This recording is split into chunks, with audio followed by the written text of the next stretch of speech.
Halo semuanya, kembali lagi di Sunyiwara. Semua berawal dari sunyi, kemudian menjadi wara. Sebelum kita mulai, tekan terlebih dahulu tombol subscribe, serta nyalakan juga tombol loncengnya, agar mendapatkan notifikasi dan tidak ketinggalan cerita Sunyiwara berikutnya. Dan juga, tekan tombol like, share video ini ke teman-teman kalian.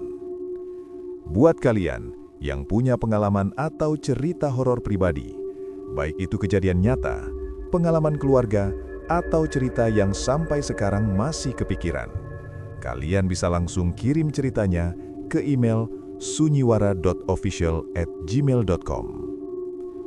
Dan seperti apa cerita kali ini? Mari kita mulai.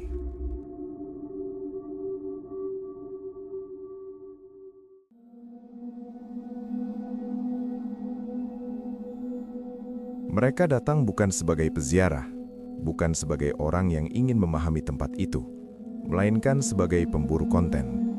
Kamera, tripod, lampu portable, dan satu drone kecil dibawa dengan semangat seperti sedang menuju lokasi syuting biasa. Tempat yang mereka tuju berada di pinggir kota, jauh dari lampu jalan dan pemukiman, tersembunyi di balik hamparan kebun dan jalan tanah yang mulai jarang dilewati kendaraan. Di peta, tempat itu hanya ditandai sebagai bangunan tua tanpa nama, namun warga sekitar mengenalnya sebagai petilasan yang tidak lagi dirawat. Dulu ada yang menjaga, tapi sejak beberapa tahun terakhir tempat itu dibiarkan kosong. Orang-orang masih datang, namun bukan untuk berwisata. Mereka datang dengan niat tertentu, membawa doa atau permintaan yang tidak pernah dibicarakan terang-terangan. Kelompok itu terdiri dari 5 orang. Raka sebagai pemilik channel, dikenal dengan gaya beraninya yang cenderung menantang. Dimas yang bertugas sebagai kameramen utama, Tio yang sering menjadi penguji nyali dalam konten-konten mereka, Lila, satu-satunya perempuan di tim yang biasanya menangani riset lokasi, dan Arman, editor sekaligus operator drone. Channel mereka sedang naik daun. Video-video eksplorasi tempat angker sebelumnya berhasil menembus ratusan ribu penonton. Namun angka itu mulai menurun. Algoritma terasa lebih sulit ditaklukkan. Raka butuh sesuatu yang lebih ekstrim, lebih berani, lebih kontroversial. Petilasan itu dipilih bukan hanya karena mistisnya, tetapi karena reputasinya yang dianggap tidak boleh disentuh sembarangan. Larangan seperti itu justru menjadi daya tarik bagi Raka. Mereka tiba menjelang maghrib. Bangunan tua itu berdiri sederhana, hanya terdiri dari struktur kayu dan batu dengan atap yang sebagian runtuh. Di tengahnya, terdapat ruang terbuka dengan batu besar yang terlihat lebih gelap dari sekelilingnya. Beberapa kain putih kusam terikat pada pohon di sekitar area, bergerak pelan tertiup angin. Lila sempat membaca beberapa catatan dari forum lokal sebelum berangkat. Tempat itu dipercaya sebagai titik peristirahatan tokoh lama yang dihormati masyarakat setempat. Tidak ada yang berani bersikap sembarangan di sana. Namun saat kamera dinyalakan, nada suara berubah. Raka berbicara lantang, penuh semangat. Ia menyebut tempat itu sebagai spot paling overhype, yang katanya hanya dipenuhi sugesti dan cerita turun-temurun tanpa bukti. Tio tertawa keras di belakang kamera, sengaja menambahkan komentar bernada meremehkan. Lila terlihat tidak nyaman, namun ia tetap berdiri di posisi yang sudah ditentukan. Konten tetap harus berjalan. Mereka memasang kamera menghadap batu besar di tengah bangunan. Drone diterbangkan rendah untuk mengambil gambar keseluruhan area. Lampu portable dinyalakan, menerangi sudut-sudut yang sebelumnya gelap. Suasana berubah pelan, bukan karena suara aneh atau penampakan tiba-tiba, melainkan karena angin yang tadi bergerak ringan mendadak berhenti.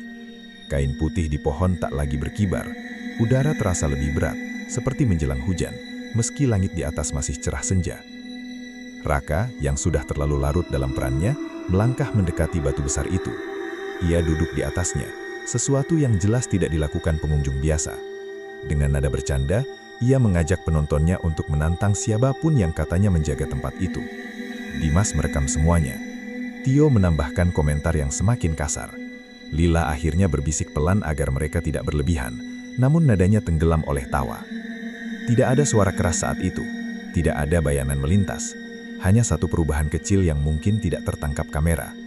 Di balik bangunan, tepat di antara pohon-pohon yang lebih tua, salah satu kain putih yang tadinya diam mulai bergerak perlahan, meski tidak ada angin. Arman, yang sedang fokus pada layar drone sempat mengkerenyit. Gambar di monitornya terlihat sedikit bergetar, bukan karena sinyal buruk, melainkan seperti ada distorsi halus di udara tepat di atas bangunan. Ia hendak memberitahu yang lain, namun Raka sudah berdiri dan berkata dengan nada menantang, "Kalau memang ada yang jaga tempat ini, kasih tanda sekarang." Kata-kata itu menggantung di udara yang tiba-tiba terasa lebih dingin. Dan untuk pertama kalinya sejak mereka tiba, keheningan di tempat itu bukan lagi sekedar sepi. Ia terasa seperti respons. Setelah Raka mengucapkan kalimat tantangannya, tidak ada suara gemuruh atau angin kencang yang datang sebagai jawaban. Justru yang terjadi adalah kebalikan dari itu. Suasana menjadi terlalu tenang. Senja yang tadi masih menyisakan cahaya oranye, perlahan berubah menjadi abu-abu, dan bayangan pohon-pohon di sekitar petilasan tampak lebih panjang dari seharusnya. Arman memanggil Raka pelan dari belakang kamera drone. Di layar monitornya terlihat gangguan tipis di bagian tengah frame, tepat di atas batu besar tempat Raka tadi duduk.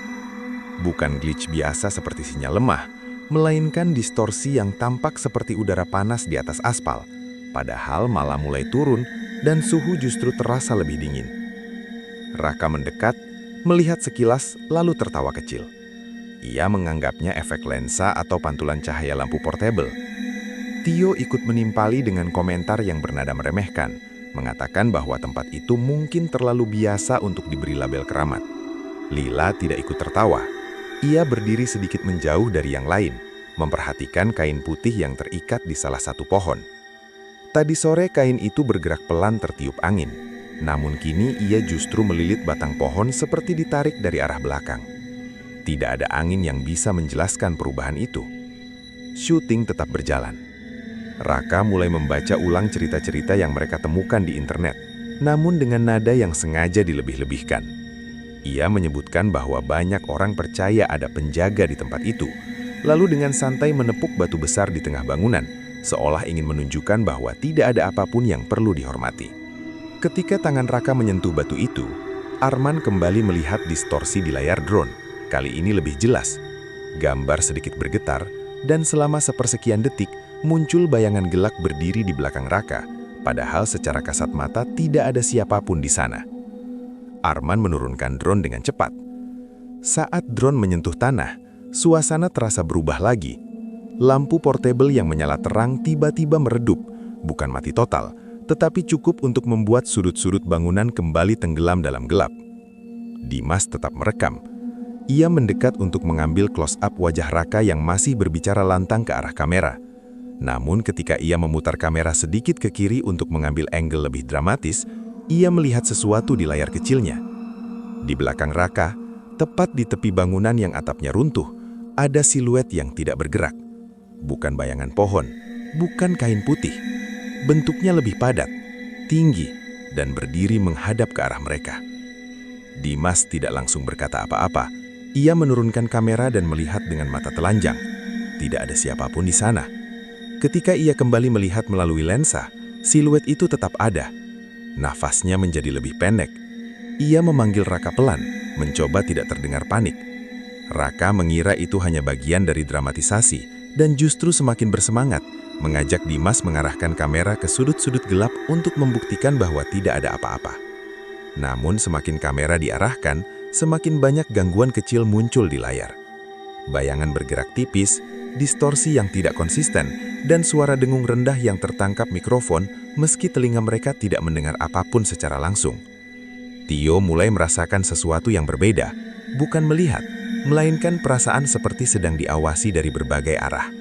Ia menoleh beberapa kali, mencoba mencari sumber tatapan yang tidak terlihat. Lila akhirnya bersuara lebih tegas. Ia meminta mereka menghentikan kalimat-kalimat yang bernada menantang. Tempat seperti ini, katanya pelan, bukan untuk dijadikan bahan candaan. Raka menoleh dengan ekspresi setengah kesal, setengah tertawa. Ia mengingatkan bahwa mereka datang untuk konten, bukan untuk mengikuti mitos. Kalimat itu baru saja selesai ketika salah satu lampu portable padam total. Kegelapan di satu sisi bangunan menjadi lebih pekat dari sebelumnya. Dan di dalam gelap itu, untuk pertama kalinya, mereka semua mendengar sesuatu yang sama. Bukan suara keras, bukan jeritan, melainkan bunyi langkah yang pelan seperti seseorang berjalan di atas daun kering mengelilingi bangunan dari luar. Tidak terburu-buru, tidak mendekat cepat, hanya berjalan memutar mengelilingi mereka. Raka berhenti bicara. Untuk pertama kalinya, sejak mereka tiba, tidak ada yang tertawa. Mereka memutuskan berhenti syuting untuk sementara dan berkumpul di dekat mobil yang diparkir beberapa meter dari bangunan petilasan. Langit sudah sepenuhnya gelap, hanya sisa cahaya lampu portable yang masih menyala di dalam area bangunan. Tidak ada yang benar-benar ingin mengakui rasa tidak nyaman yang mulai terasa. Tapi masing-masing dari mereka sadar bahwa suasana telah berubah sejak Raka duduk di atas batu besar itu.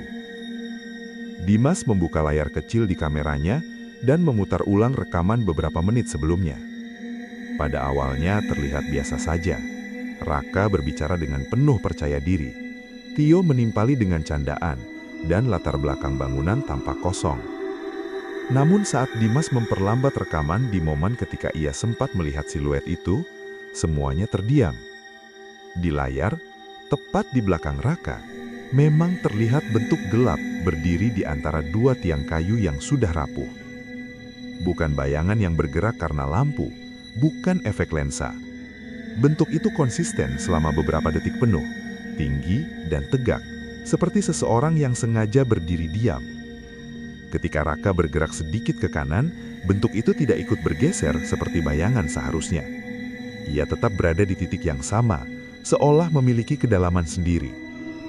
Dimas mendekat untuk memastikan matanya tidak salah melihat. Ia mencoba tertawa kecil, namun suaranya terdengar dipaksakan. Arman yang biasanya rasional hanya menatap layar tanpa komentar, mencoba mencari penjelasan teknis yang tidak kunjung datang. Lila terlihat paling gelisah. Ia meminta mereka untuk tidak melanjutkan syuting malam itu. Menurutnya ada batas yang mungkin sudah mereka lewati, dan lebih baik kembali siang hari dengan sikap yang berbeda. Raka tidak langsung menjawab. Ia menatap rekaman itu sekali lagi, kali ini tanpa senyum. Namun ambisinya belum benar-benar padam. Ia justru melihat peluang di sana. Jika bentuk itu nyata, maka konten mereka akan menjadi viral. Keputusan diambil dengan cepat. Mereka kembali ke bangunan. Lampu portable yang sempat padam dinyalakan ulang, namun cahayanya tidak seterang sebelumnya.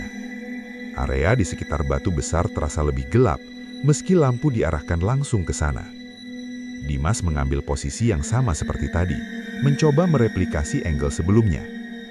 Raka berdiri di depan kamera, namun nada suaranya kali ini lebih rendah. Ia mencoba terdengar tenang, meski tatapannya sesekali menyapu sudut-sudut gelap. Tepat saat ia hendak melanjutkan kalimatnya, Tio tiba-tiba memegangi perutnya. Wajahnya berubah pucat, nafasnya pendek. Ia mengatakan bahwa dadanya terasa sesak, seperti ditekan dari dalam. Arman segera menghampiri, mengira Tio hanya panik atau kelelahan. Namun kondisi Tio tidak membaik.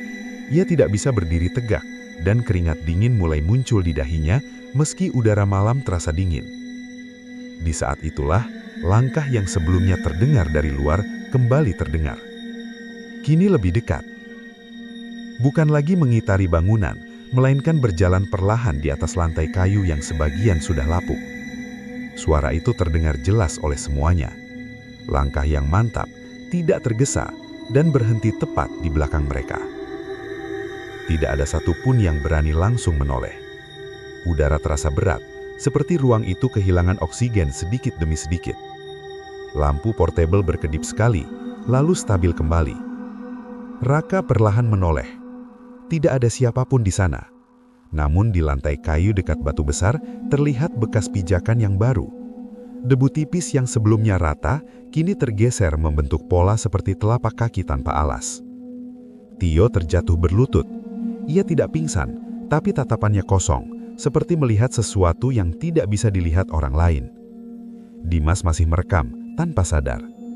Ketika nanti mereka menonton ulang rekaman malam itu, mereka akan menyadari bahwa saat langkah berhenti tepat di belakang mereka, bayangan yang terkangkap kamera tidak lagi berdiri jauh di sudut bangunan. Ia sudah berada sangat dekat, terlalu dekat. Dan sejak momen itu, apapun yang menjaga tempat tersebut tidak lagi hanya mengawati. ia sudah masuk ke dalam lingkaran mereka. Tio masih berlutut ketika langkah itu berhenti tepat di belakang mereka. Ia tidak menjerit, tidak pingsan, hanya diam dengan napas yang tersengal pendek seperti seseorang yang baru saja berlari jauh. Dimas tanpa sadar masih memegang kamera. Lensanya tetap mengarah ke area batu besar, meski fokusnya kini tidak lagi pada konten. Arman membantu Tio berdiri, namun tubuhnya terasa berat dan tidak stabil. Bukan seperti orang lemas biasa, melainkan seperti ada tekanan dari dalam yang membuat ototnya menegang sendiri. Lila mendekat dan berbisik agar mereka benar-benar menghentikan semua ini. Suaranya tidak terdengar panik, justru terlalu tenang, dan itu yang membuat suasana semakin tidak nyaman. Raka berdiri diam beberapa detik, mencoba membaca situasi. Ambisinya yang tadi menyala, kini seperti beradu dengan sesuatu yang tidak bisa ia ukur. Namun alih-alih mundur, ia justru berkata bahwa mereka sudah terlanjur sampai di sini. Jika benar ada sesuatu yang merespon, maka itu berarti tempat ini aktif. Dan bagi konten mereka, itu adalah momen langka. Kalimat itu terdengar berbeda di udara malam yang semakin pekat. Tio akhirnya bisa berdiri, tapi ia tidak lagi seperti biasanya. Tatapannya kosong, seolah pikirannya tertinggal beberapa meter dari tubuhnya. Ia tidak berbicara. Saat ditanya apa yang ia rasakan, ia hanya menggeleng pelan. Mereka memutuskan untuk tetap merekam, tapi suasana sudah berubah total. Tidak ada lagi candaan, tidak ada lagi nada menantang. Kamera berjalan dalam diam yang panjang. Sekitar 5 menit berlalu tanpa kejadian mencolok. Namun ada satu hal yang mulai disadari perlahan oleh Lila. Setiap kali ia melangkah menjauh dari batu besar, udara terasa sedikit lebih ringan. Namun ketika ia kembali mendekat ke area tengah bangunan, tekanan di dada muncul lagi, meski tidak sekuat yang dirasakan Tio. Ia menyampaikan itu pelan pada Arman. Arman mengangguk, lalu mengarahkan drone kembali ke atas bangunan untuk mengambil shot terakhir sebelum mereka benar-benar pergi. Drone naik perlahan, melewati atap yang runtuh sebagian. Di layar monitor, bangunan itu terlihat kecil di tengah gelap kebun dan pepohonan. Namun saat drone mencapai ketinggian tertentu, gambarnya berubah. Bukan karena sinyal hilang, melainkan karena sudut pandangnya memperlihatkan sesuatu yang tidak bisa dilihat dari bawah. Di sekitar batu besar, tepat di tempat mereka berdiri, terlihat bayangan memanjang membentuk lingkaran samar. Bayangan itu tidak berasal dari tubuh mereka. Posisi lampu tidak memungkinkan terbentuknya pola seperti itu. Lingkaran itu mengelilingi mereka. Arman menurunkan drone dengan tangan gemetar. Saat drone hampir menyentuh tanah, suara yang sebelumnya hanya terdengar seperti langkah kembali muncul. Kali ini lebih jelas, lebih berat, dan tidak lagi terdengar mengitari bangunan, tapi suara itu datang dari dalam bangunan, tepatnya dari lantai kayu di bawah kaki mereka. Spontan Tio tiba-tiba berbicara. Suaranya pelan dan serak.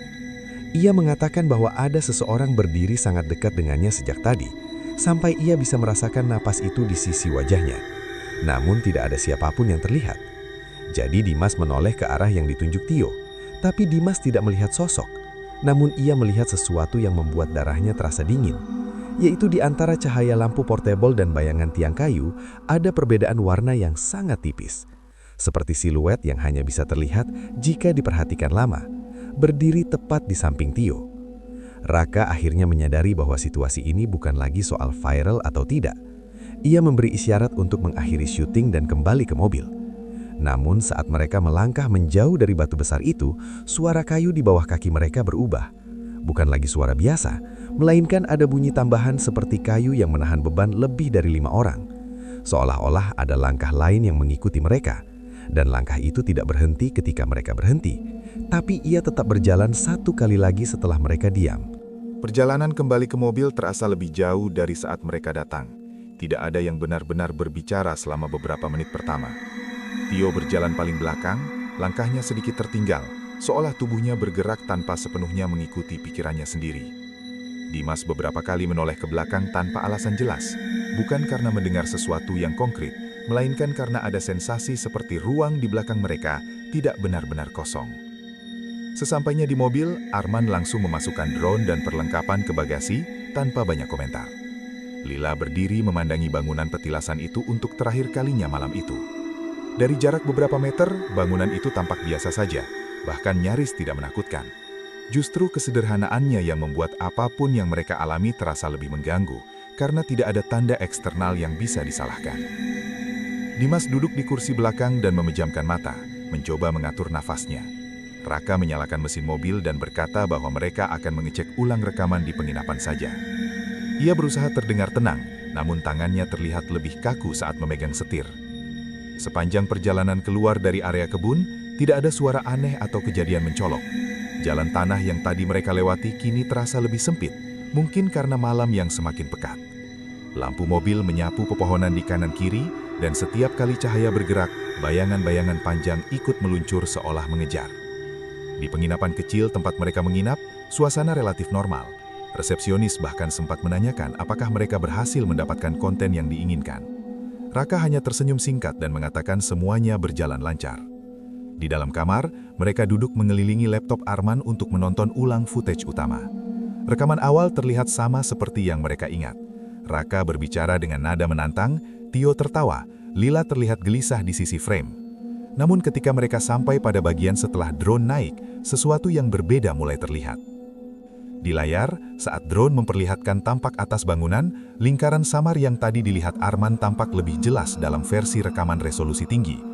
Bayangan itu bukan sekadar efek cahaya, melainkan bentuk yang mengikuti pergerakan mereka.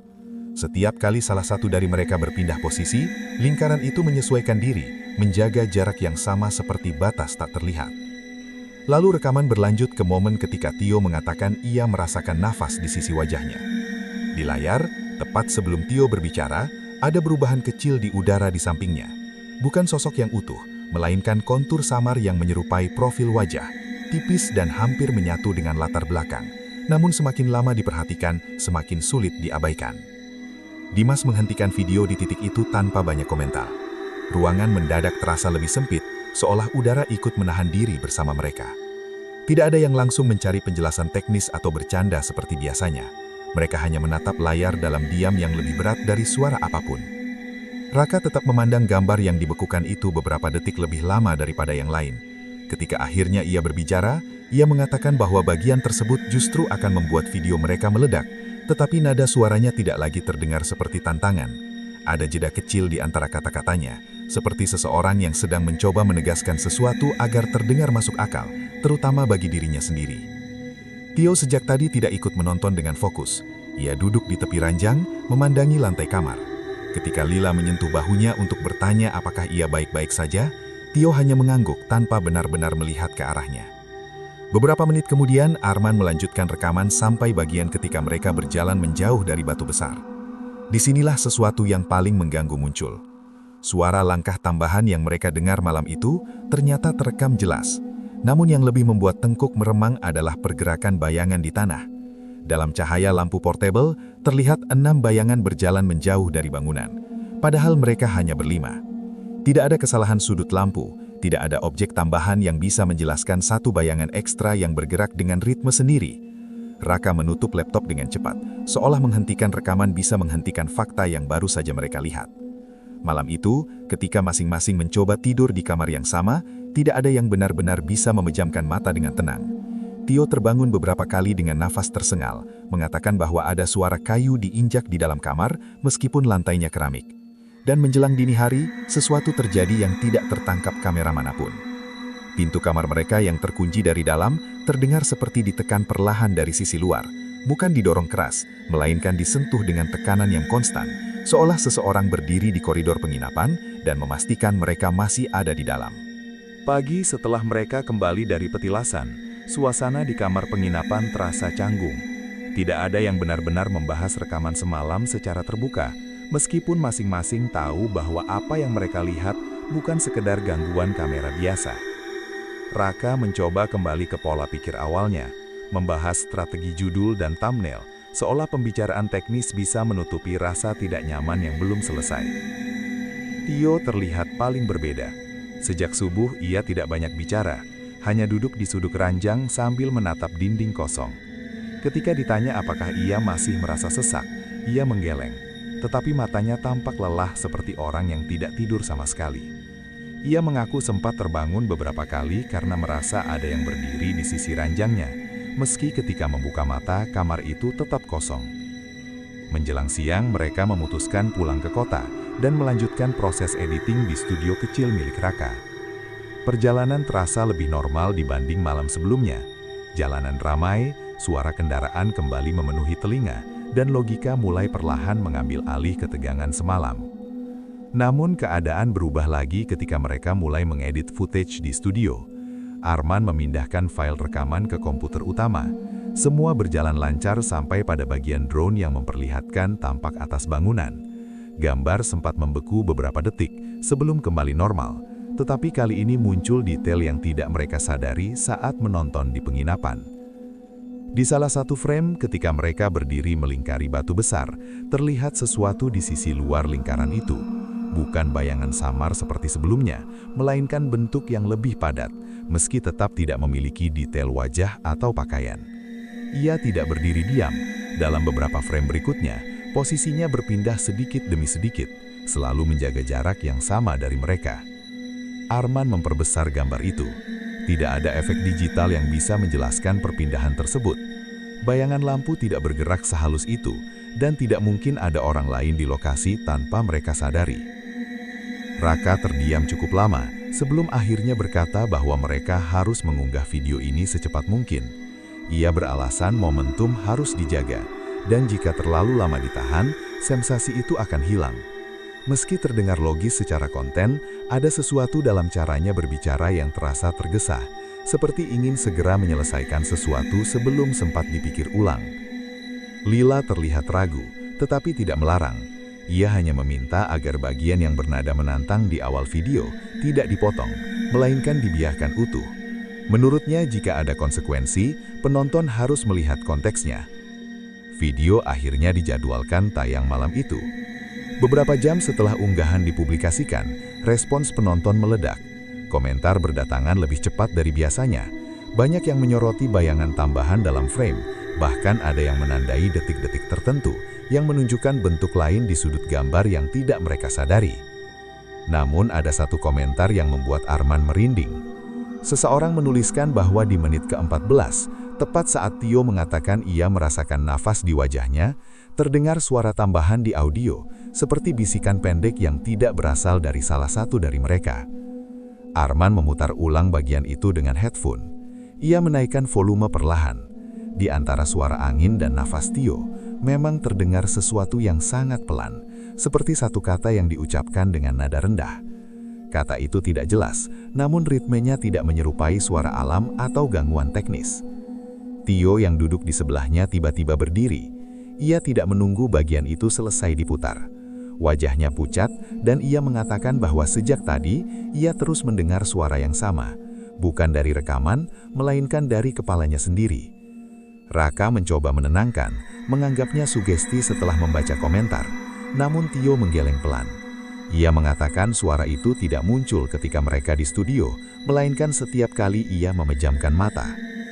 Malam itu, saat mereka hendak pulang ke rumah masing-masing, lampu di studio sempat padam selama beberapa detik. Dalam kegelapan singkat itu, Dimas merasa ada yang berdiri di belakangnya. Bukan perasaan samar seperti di petilasan, melainkan kehadiran yang begitu dekat, sampai ia bisa merasakan perubahan suhu di tengkuknya. Lampu kembali menyala. Studio tampak normal, namun di layar komputer yang masih menampilkan frame drone, bentuk yang tadi terlihat di sisi luar lingkaran, kini tampak lebih dekat dalam gambar yang dibekukan. Seolah jaraknya berkurang. Dan mereka baru menyadari satu hal yang seharusnya dipikirkan sejak awal. Apapun yang mereka rekam malam itu tidak tertinggal di petilasan. Ia ikut pulang bersama mereka. Sejak malam video itu diunggah, suasana di antara mereka tidak pernah benar-benar kembali normal.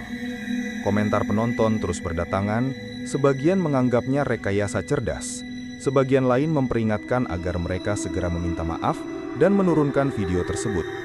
Raka membaca semuanya tanpa ekspresi yang jelas. Namun dari caranya menggulir layar bisa terlihat ia gelisah. Tio tidak datang ke studio keesokan harinya. Awalnya mereka mengira ia hanya butuh istirahat, tetapi ketika Dimas mencoba menelepon, panggilannya hanya berakhir pada nada sambung yang tidak diangkat. Lila akhirnya memutuskan untuk datang ke apartemen Tio sore itu. Ia tidak masuk sendirian, Dimas ikut bersamanya.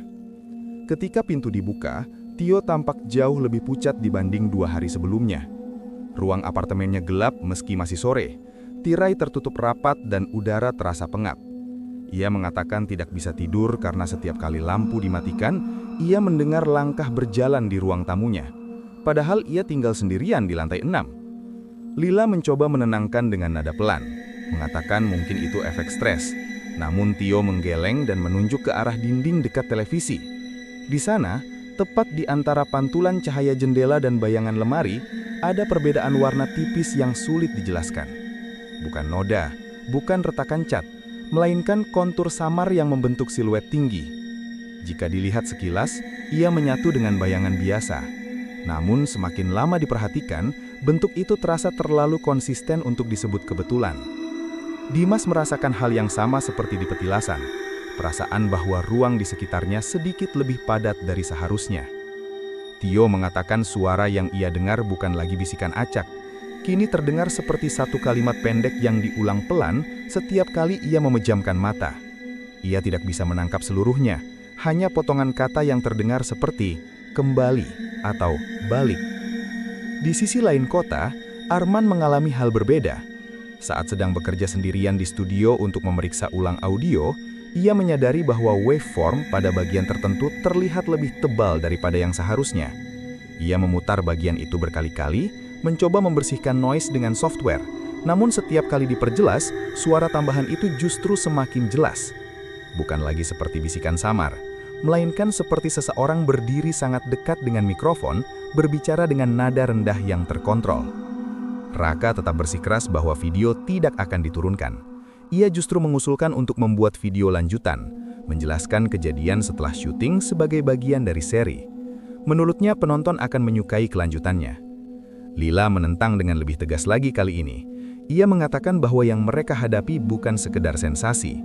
Ada batas yang sudah mereka langgar, dan mungkin satu-satunya cara menghentikannya adalah dengan kembali dan memperbaiki sikap. Perdebatan itu tidak berlangsung lama, karena sesuatu yang terjadi pada Dimas sore itu mengubah semuanya. Saat ia pulang dari apartemen Tio, ia memutuskan mampir ke minimarket dekat rumahnya. Tempat itu terang, ramai dan penuh orang. Ruang publik yang seharusnya jauh dari suasana mencekam. Namun ketika ia berdiri di depan rak minuman, ia melihat pantulan dirinya di kaca pendingin. Awalnya tidak ada yang aneh, sampai ia menyadari bahwa bayangan di belakangnya tidak sesuai dengan posisi orang-orang di lorong. Dalam pantulan itu, terlihat satu sosok berdiri sangat dekat di belakangnya, tinggi dan tegak, meski di dunia nyata, lorong tersebut kosong. Dimas refleks menoleh ke belakang, tetapi lorong minimarket itu tetap kosong, hanya deretan rak dan lampu neon yang memantulkan cahaya putih pucat. Ia berdiri beberapa detik, mencoba menenangkan diri, meyakinkan dirinya bahwa pantulan kaca seringkali menipu sudut pandang. Namun ketika ia kembali mengangkat kepala dan menatap ke arah kaca pendingin, bentuk itu masih ada. Kali ini jaraknya terasa lebih dekat, tidak lagi berdiri beberapa langkah di belakang, melainkan hampir sejajar dengan bahunya, seolah hanya dipisahkan oleh lapisan tipis kaca dan cahaya. Nafasnya mulai terasa berat tanpa ia sadari.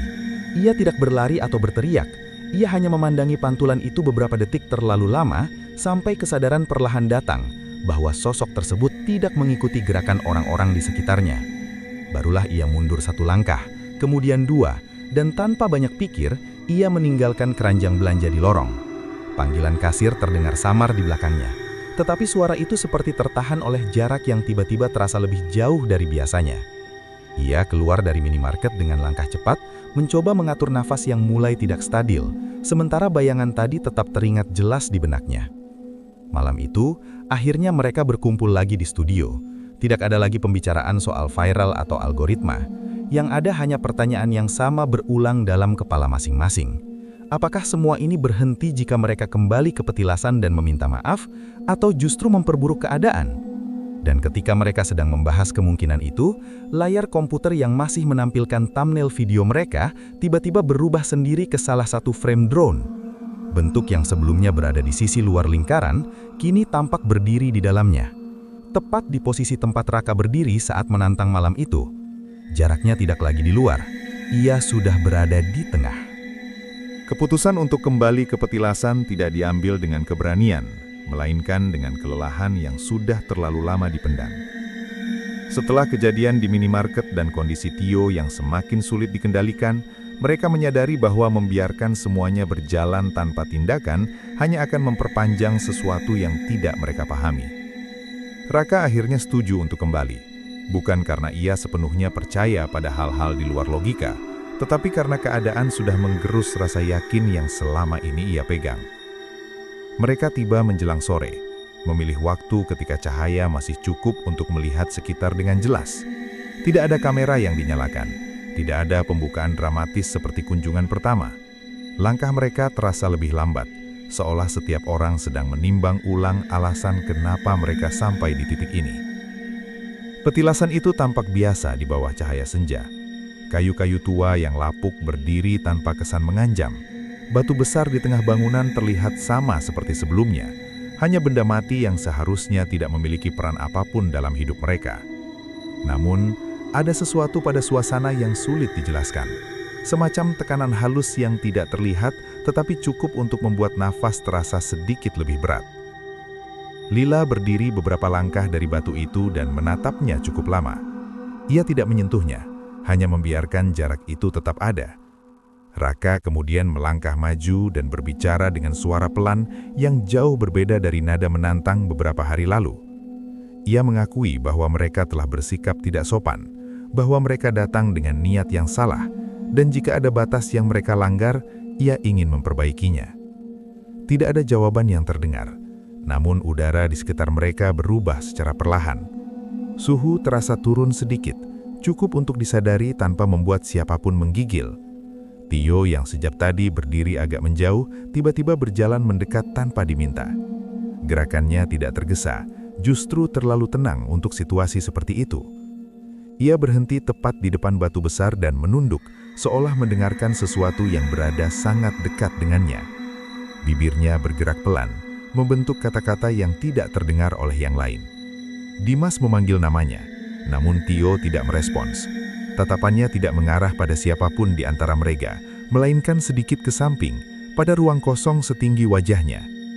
Ketika Raka mencoba mendekat dan menyentuh lengannya, tubuh Tio tersentak seperti menolak sentuhan itu. Bukan reaksi panik, melainkan refleks yang kaku dan tidak alami. Pada saat yang sama, suasana di sekitar mereka terasa bergeser, bukan karena ada sesuatu yang terlihat bergerak, melainkan karena ruang itu sendiri seperti berubah kepadatan. Tio kehilangan keseimbangan dan terjatuh mundur, punggungnya menghantam lantai kayu dengan suara yang terdengar lebih keras dari seharusnya. Ia tidak lagi membuka mata setelah itu. Nafasnya tetap ada, namun tubuhnya tidak merespons panggilan. Keheningan yang menyusul terasa berat dan panjang. Tidak ada suara tambahan, tidak ada langkah yang kembali terdengar. Hanya detak jantung mereka masing-masing yang terasa lebih jelas dari biasanya. Saat Raka dan Arman membantu mengangkat tubuh Tio, Lila memperhatikan permukaan batu besar itu sekali lagi.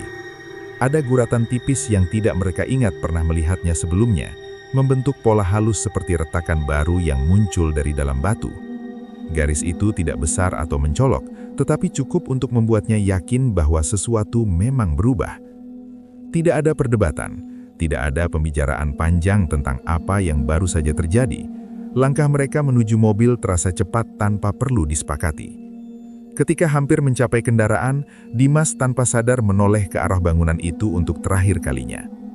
Di ambang pintu kayu yang setengah runtuh, berdiri sebuah bentuk yang tidak sepenuhnya jelas, namun keberadaannya tidak bisa disangkal. Tingginya tidak menyerupai bayangan pohon, dan posisinya tidak mengikuti arah cahaya senja.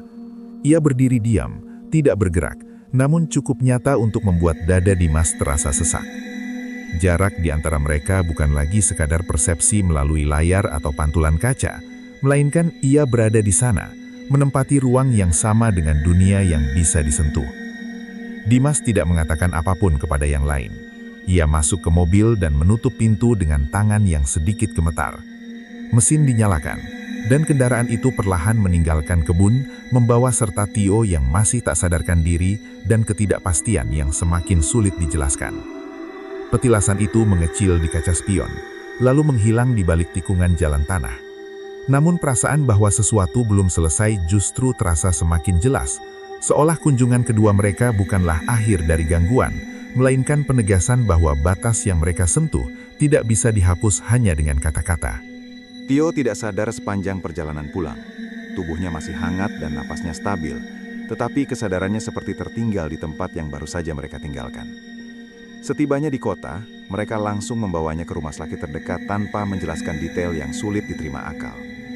Pemeriksaan berjalan cepat dan hasilnya justru membuat mereka semakin gelisah. Tidak ditemukan cedera serius, tidak ada trauma kepala, tidak ada tanda benturan yang cukup kuat untuk menjelaskan kenapa ia kehilangan kesadaran begitu lama. Secara medis, Tio hanya tampak seperti orang yang kelelahan. Ia baru membuka mata menjelang tengah malam.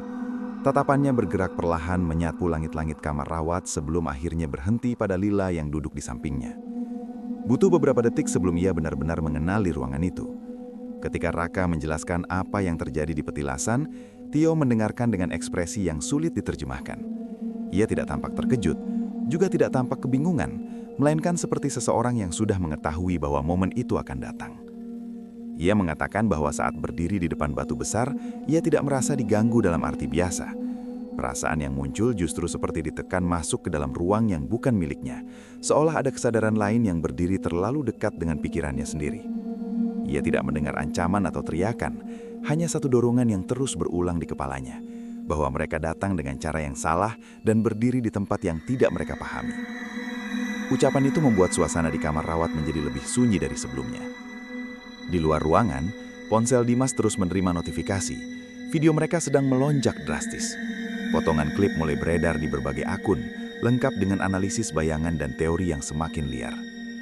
Bagi internet, kejadian itu hanyalah misteri menarik yang layak ditonton ulang. Bagi mereka, setiap frame terasa seperti bukti bahwa sesuatu telah bergerak lebih jauh dari sekedar konten. Arman kemudian menunjukkan tangkapan layar yang dikirim salah satu penonton.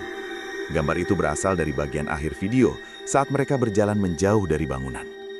Setelah kontras dan pencahayaan ditingkatkan, bentuk yang sebelumnya samar terlihat lebih tegas, berdiri sangat dekat dengan Raka. Proporsinya tidak berubah, namun jaraknya terasa terlalu dekat untuk disebut kebetulan visual. Malam itu mereka kembali ke studio dengan perasaan yang tidak bisa dijelaskan secara sederhana. Tio yang sudah diizinkan pulang tetap ikut, meski langkahnya lebih lambat dari biasanya. Tidak ada rencana membuat konten lanjutan. Pembicaraan mereka berputar pada satu hal yang sama. Bagaimana menghentikan ini sebelum keadaan berubah lebih jauh. Saat Arman membuka kembali file asli di komputer, layar menampilkan frame drone yang sebelumnya mereka bekukan. Tidak ada yang diubah, namun posisi bentuk dalam gambar itu tampak berbeda dari yang mereka ingat. Arah tubuhnya kini menghadap ke sisi yang tidak selaras dengan sudut pengambilan gambar, seolah orientasinya telah bergeser tanpa melalui proses editing apapun. Tidak ada yang menyentuh keyboard saat itu. Perhatian mereka kemudian tertarik pada suasana ruangan yang terasa sedikit lebih dingin dari biasanya. Pendingin udara tidak berubah pengaturannya, tetapi ada perasaan bahwa ruang di belakang Raka menjadi lebih padat. Ia menoleh perlahan, mencoba memastikan tidak ada orang lain di sana. Dinding putih dan rak perlengkapan berdiri seperti biasa. Namun ketika Dimas mengalihkan pandangan ke lantai, ia menyadari ada kontur tipis yang tidak mengikuti arah cahaya lampu studio. Bentuk itu samar, tetapi cukup konsisten untuk membentuk siluet berdiri di antara bayangan meja dan kaki tripod. Ia tidak bergerak, tidak mendekat, hanya hadir dalam jarak yang terlalu nyata untuk diabaikan. Tio yang duduk di kursi belakang menegang, tangannya memegang sisi kursi dengan tekanan yang lebih kuat dari biasanya. Ia mengatakan suara yang semula hanya muncul ketika ia memejamkan mata, kini terasa semakin dekat. Bukan lagi seperti gema jauh, melainkan seperti percakapan yang berlangsung tepat di belakang pikirannya. Nada itu tidak keras, namun cukup jelas untuk membuatnya kesulitan membedakan mana yang berasal dari dirinya sendiri dan mana yang bukan. Akhirnya Raka menyadari bahwa apapun yang mereka lakukan di petilasan bukan sekedar kesalahan sikap. Mereka telah membuka sesuatu dengan cara yang tidak mereka pahami, dan keberadaannya kini tidak lagi terikat pada satu lokasi. Studio yang selama ini menjadi ruang kerja mereka terasa berubah fungsi. Bukan hanya tempat editing, melainkan ruang yang ikut ditempati oleh sesuatu yang tidak mereka undang. Di antara mereka tidak ada yang berani menyuarakan kemungkinan terburuk, tetapi masing-masing tahu bahwa situasi ini sudah melampaui fase gangguan ringan. Jika mereka tidak mencari seseorang yang benar-benar memahami batas tempat itu, keadaan akan bergerak ke arah yang tidak bisa lagi mereka kendalikan. Dan di tengah percakapan yang semakin tegang, layar komputer yang masih menampilkan frame drone itu tiba-tiba berkedip singkat. Bukan mati total, bukan restart sistem, hanya perubahan halus yang cukup untuk membuat mereka menoleh kembali. Bentuk dalam gambar tersebut kini tampak sedikit lebih maju dari posisi sebelumnya, seolah satu langkah kecil telah diambil dalam ruang yang hanya seharusnya menjadi rekaman. Jarak antara apa yang terekam dan apa yang mereka alami semakin tipis. Dan untuk pertama kalinya, mereka mulai menyadari bahwa mungkin yang bergerak bukan hanya keberadaan itu. Mungkin ruang di sekitar mereka lah yang perlahan menyesuaikan diri. Malam itu mereka tidak langsung pulang dari studio. Tidak ada yang benar-benar ingin berada sendirian setelah apa yang mereka lihat di layar. Raka duduk paling depan, menatap frame drone yang masih terbuka, sementara yang lain terdiam dalam pikiran masing-masing. Tidak ada lagi perdebatan soal konten atau viralitas. Yang tersisa hanya pertanyaan yang semakin sulit dihindari. Apakah semuanya masih bisa dihentikan, atau mereka sudah terlalu jauh melangkah? Lila akhirnya mengusulkan satu hal yang sejak tadi tertahan. Mereka harus menemui seseorang yang memahami tempat itu, bukan sekedar dari cerita internet, tetapi dari sejarah dan batas yang tidak tertulis. Raka tidak langsung menyetujui, namun ia juga tidak menolak. Ada kelelahan yang jelas di wajahnya, seperti seseorang yang mulai menerima bahwa kendali bukan lagi berada di tangannya. Melalui kenalan warga sekitar, mereka mendapatkan informasi tentang seorang pria tua yang dulu sempat menjaga petilasan tersebut sebelum akhirnya berhenti karena alasan yang jarang dibicarakan. Pria itu tinggal di pinggir kota, di rumah sederhana yang nyaris tersembunyi di balik pagar bambu dan pohon yang sudah terlalu rimbun. Keesokan paginya mereka datang tanpa membawa kamera. Pria tua itu menerima mereka dengan tatapan yang tidak heran, seolah sudah menunggu kedatangan seperti ini. Ia tidak banyak bertanya. Ketika Raka menjelaskan apa yang mereka lakukan dan apa yang terjadi setelahnya, pria itu hanya mengangguk pelan, lalu menatap Tio lebih lama dari yang lain. Ia mengatakan bahwa petilasan itu bukan tempat untuk ditantang, melainkan tempat yang dijaga oleh batas. Bukan penjaga dalam arti sosok yang marah, melainkan semacam keseimbangan yang tidak boleh diganggu sembarangan. Ketika seseorang datang dengan niat yang salah dan berdiri di tengahnya tanpa pemahaman, keseimbangan itu bisa bergeser. Ia tidak menyebut kata kutukan atau hukuman. Ia hanya mengatakan bahwa sesuatu telah mengikuti mereka karena ada ruang yang terbuka. Raka bertanya bagaimana cara menutupnya. Pria itu menjawab bahwa tidak semua ruang bisa ditutup dengan permintaan maaf. Beberapa di antaranya hanya bisa diseimbangkan kembali dengan pengakuan dan pengembalian. Pengembalian. Kata itu terdengar sederhana, namun maknanya tidak langsung jelas. Pria tua itu meminta mereka kembali ke petilasan sekali lagi, kali ini tanpa kamera, tanpa niat merekam, dan tanpa keraguan.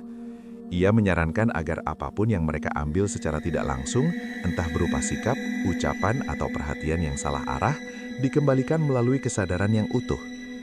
Malam itu juga mereka kembali. Langit gelap tanpa bulan, membuat bangunan kayu itu terlihat lebih menyatu dengan sekelilingnya. Tidak ada suara angin yang berlebihan, tidak ada pertanda dramatis. Mereka berdiri di depan batu besar dalam diam yang tidak dipaksakan. Raka berbicara lebih pelan dari sebelumnya. Ia tidak lagi mencoba menjelaskan panjang lebar. Ia hanya mengakui bahwa mereka datang dengan kesombongan, menjadikan tempat itu bahan tontonan tanpa memahami nilai yang dijaga di dalamnya. Ia mengatakan bahwa mereka tidak akan kembali lagi dengan cara seperti itu. Tio berdiri di sampingnya, kali ini dengan kesadaran penuh. Tidak ada gerakan aneh, tidak ada perubahan suara. Ia hanya menunduk sebentar, lalu menarik nafas panjang seperti seseorang yang melepaskan beban yang terlalu lama ditahan. Suasana di sekitar mereka tidak berubah secara mencolok, tetapi ada perasaan ringan yang perlahan muncul, seperti tekanan yang berkurang tanpa perlu diumumkan. Batu besar itu tetap diam di tempatnya. Guratan tipis di permukaannya masih ada, namun tidak terlihat berkembang. Mereka tidak menunggu tanda apapun. Mereka berbalik dan berjalan menuju mobil dengan langkah yang lebih stabil dibanding sebelumnya. Dalam perjalanan pulang, tidak ada gangguan pada lampu kendaraan, tidak ada bayangan yang mengikuti di kaca spion. Studio pada malam berikutnya terasa kembali seperti ruang kerja biasa. Frame drone yang sebelumnya mereka bekukan tidak lagi menunjukkan perubahan posisi. Bentuk yang sempat terlihat maju kini kembali seperti rekaman asli. Namun, satu hal tetap berbeda. Video mereka tidak pernah mereka hapus. Mereka membiarkannya tetap ada, bukan sebagai sensasi, melainkan sebagai pengingat. Beberapa minggu kemudian, channel mereka berubah arah. Konten eksplorasi tetap ada, tetapi tanpa nada menantang atau candaan yang berlebihan. Ada batas yang kini mereka pahami tanpa perlu dijelaskan ulang. Kadang ketika Raka sendirian di studio hingga larut malam, ia masih teringat momen ketika bentuk itu berdiri di ambang pintu kayu. Ingatan itu tidak lagi membawa rasa takut yang mentah, melainkan kesadaran bahwa ada ruang-ruang yang tidak dibuat untuk dibuka sembarangan. Dan jauh di dalam kebun tempat petilasan itu berdiri, bangunan kayu itu tetap ada seperti sebelumnya, menunggu dalam keheningan yang tidak meminta perhatian, tetapi juga tidak melupakan. Apa yang mereka alami tidak sepenuhnya hilang. Ia hanya kembali ke tempatnya.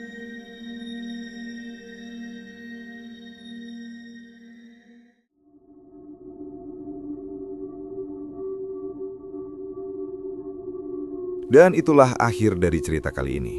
Menurut kalian gimana? Kalau kalian ngerasa cerita ini nggak cuma sekedar serem, tapi juga ninggalin rasa aneh, rasa kayak ada yang merhatiin dari kejauhan, maka mungkin kalian bukan satu-satunya yang dengar cerita ini malam ini. Sekali lagi aku ingetin, kalau kalian punya pengalaman horor atau cerita yang sampai sekarang masih kalian simpan sendiri, kalian bisa kirimkan ke email sunyiwara.official@gmail.com. Karena di Sunyiwara, semua berawal dari sunyi, kemudian menjadi wara. Aku pamit, sampai ketemu di cerita Sunyiwara berikutnya. Dan ingat, kalau malam makin sunyi, belum tentu kalian benar-benar sendiri.